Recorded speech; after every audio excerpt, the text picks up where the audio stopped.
People do business with people that they know and that they trust.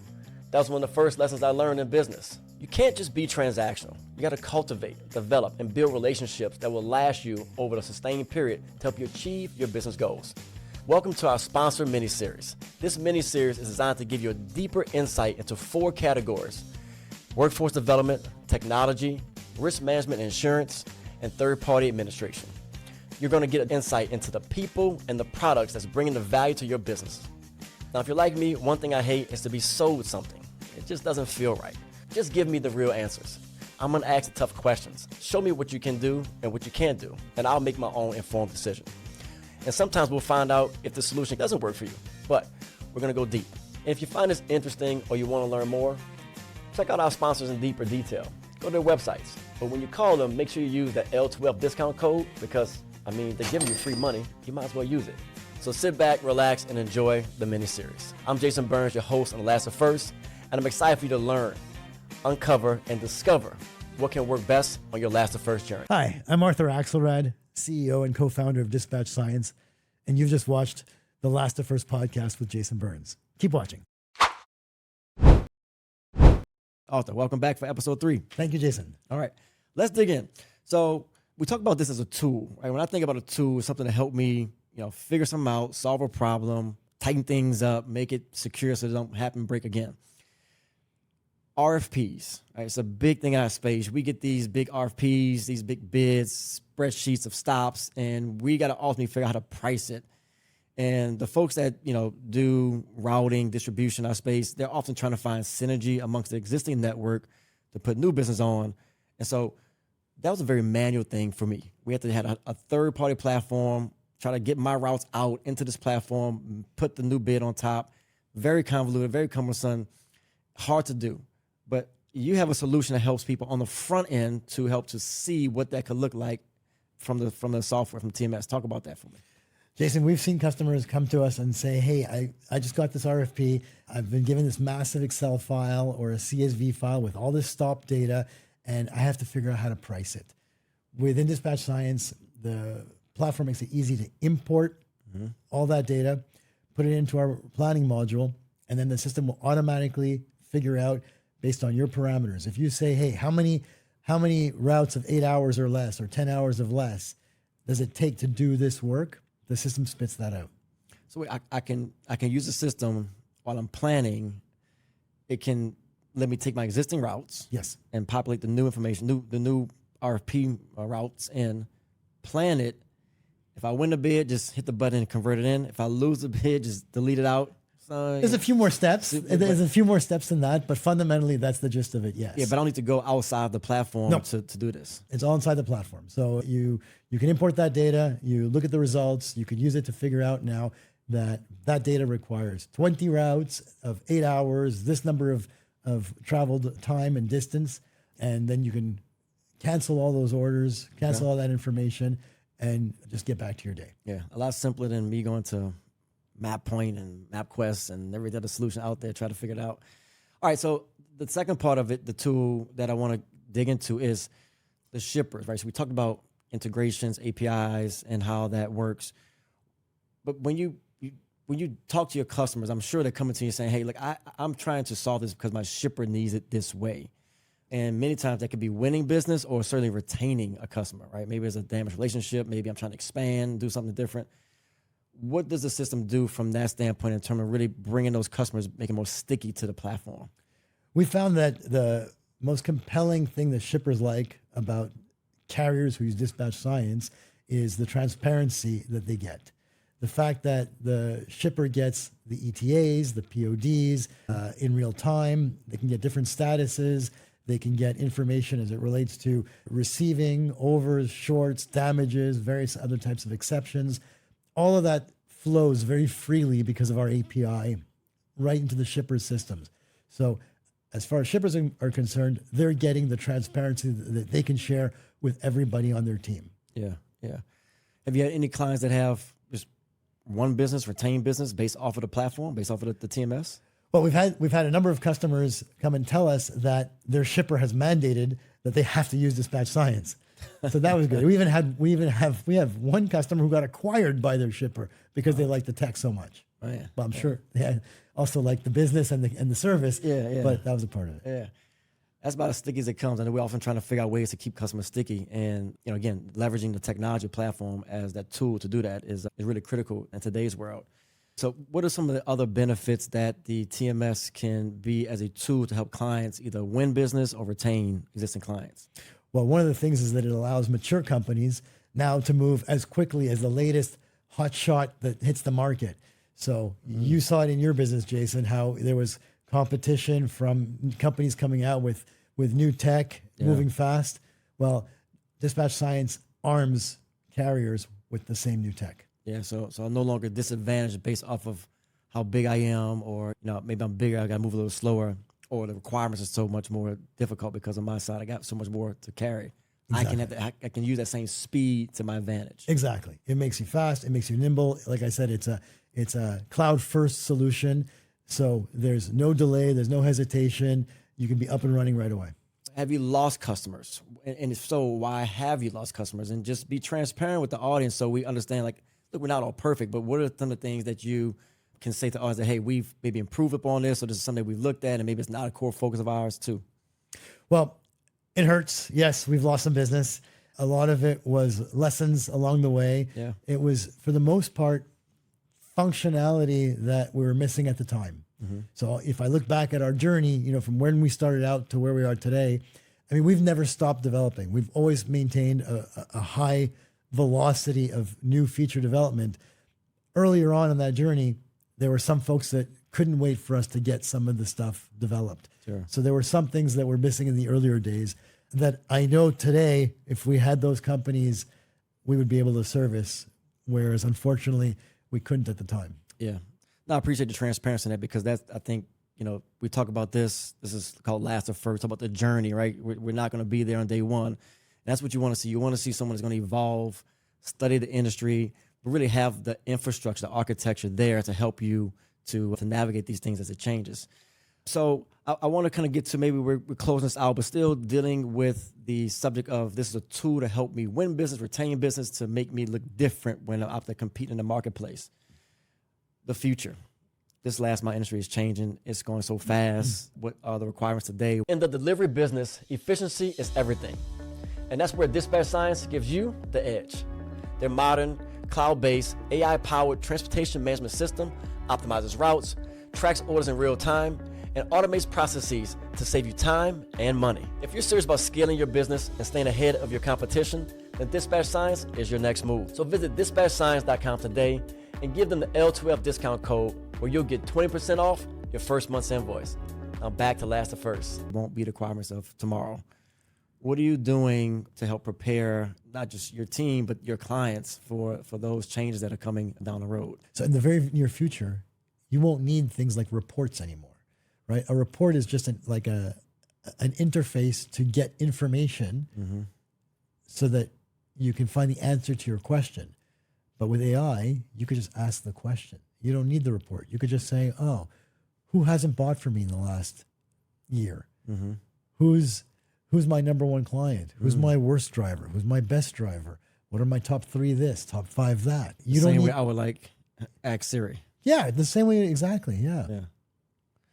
The other thing is we're using AI to start doing things like automatically verifying photos. So you take a photo, POD, Yeah.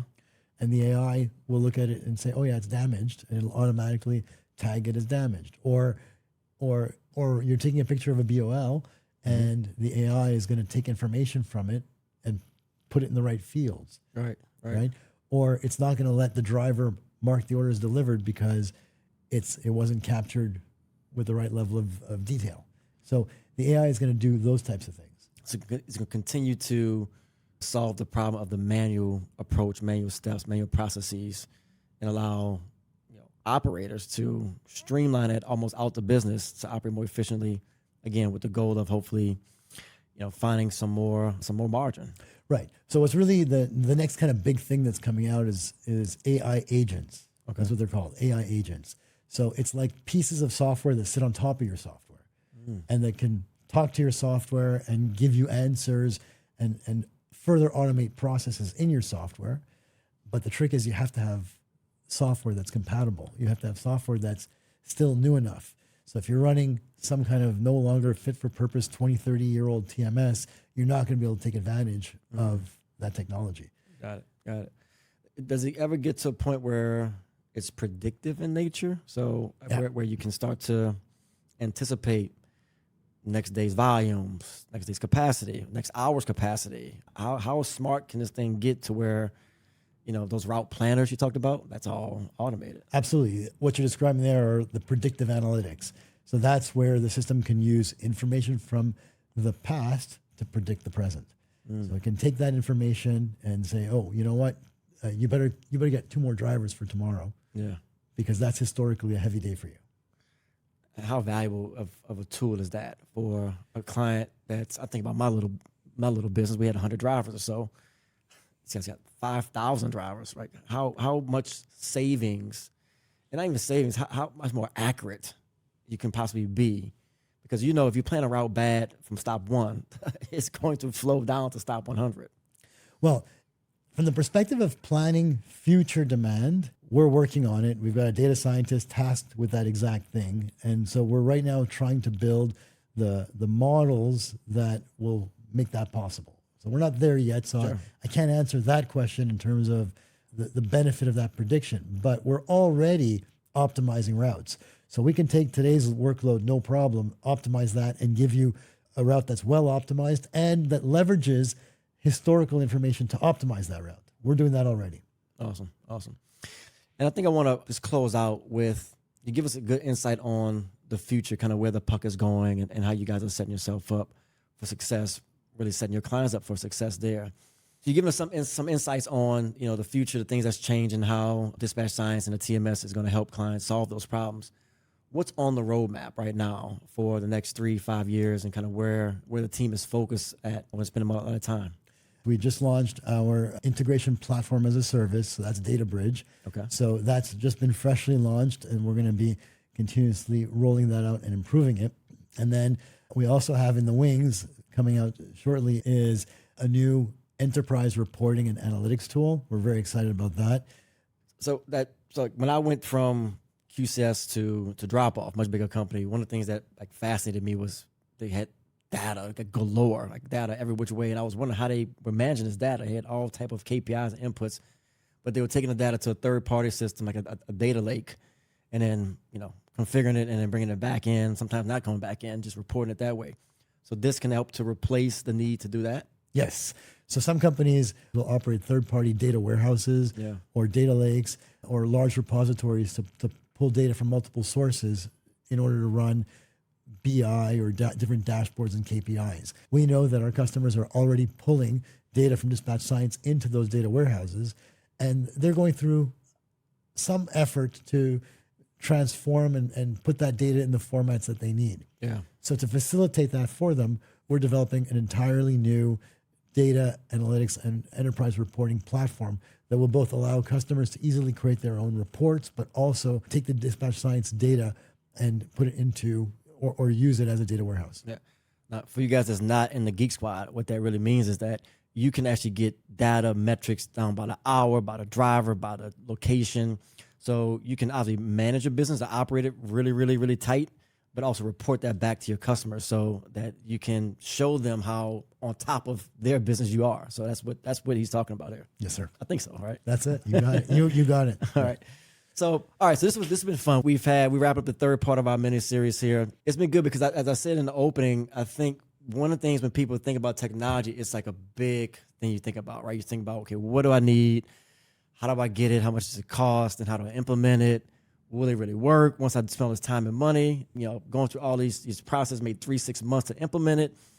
It's a big, tall order. And so customers, at least in my experience, you don't see a lot of switching from the TMS because it's the bloodline of your business. You've had a lot of growth in the last 7-8 years or so. But what would you say are some of the key value propositions or the feedback you get from your clients as to why people select dispatch science as their TMS solution? Well, one of the things that we were very passionate about when we started was the look and feel. We wanted to build a system that wasn't just modern. We also wanted it to look modern.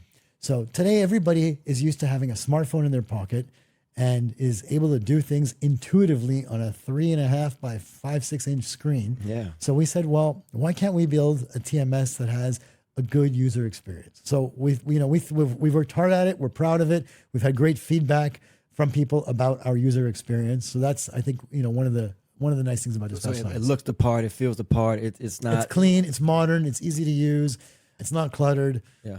It's what you expect from software, in the year 2025. Okay.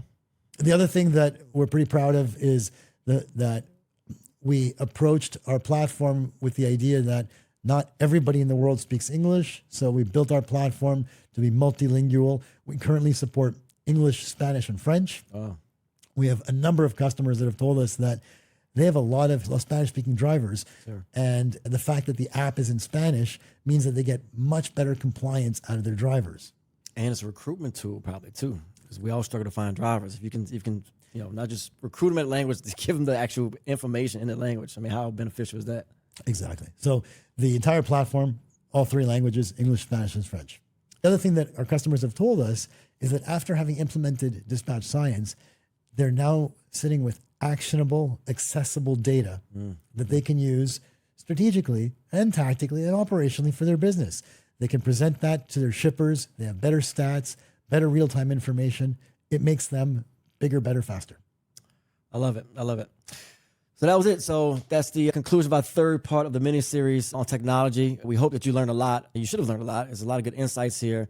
And it was obviously sponsored by Dispatch Science, but it's more so about, the solutions and what's happening in this marketplace. I want you to think about, you watching this episode, where is this industry going? And what tools do you need in your arsenal that you can arm yourself with to accelerate your growth and to get you to where you want to go in terms of getting that finish line, going from last to first? Arthur, again, thank you for being here. Thank you for sponsoring this episode of mini-series. A lot of fun, a lot of good nuggets, information, and continued success and many blessings to you and the team at Dispatch Science. Thank you, Jason. Keep up the good work at Last2First. Appreciate it. Thank you. Want more game-changing insights from the best and last mile delivery? Stay locked in with Last2First. Follow us on social media for exclusive clips, behind-the-scene content, and expert tips. Subscribe to our podcast so you never miss a beat. Join the conversation. Send us some comments, drop in your questions, and become a part of the Last2First movement. Want to be a guest or know someone that should be?